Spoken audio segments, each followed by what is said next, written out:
Menu for today, pork pochiro in the morning. Ayan po, masarap. Okay, let's start cooking. Kung paano niluto ang ating pork pochiro. Let's start.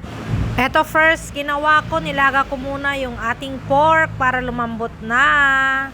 Ito, magigisa na tayo. Mainit na yung ating mantika, bawang, sibuyas.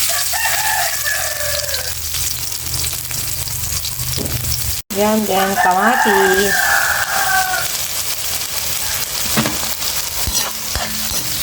Ilagay na natin yung ating nilagang baboy. Ito, nilaga ko na siya para lumambot. Tap po natin ng sabaw. And lagyan na natin ng tomato sauce. Yan. Then, timplahan natin ng patis. Depende po sa inyo kung anong gusto yung pantimpla.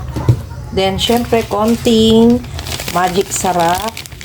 Ayan, seasonin natin. Ayan, patuyuin natin yan ng konti kasi marami siyang sabaw.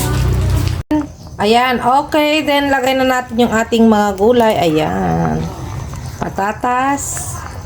Carrots. Tapos, meron tayong beans. Ayan, bagyo beans. Okay. Then, marami tayong pwede ring sitaw dyan.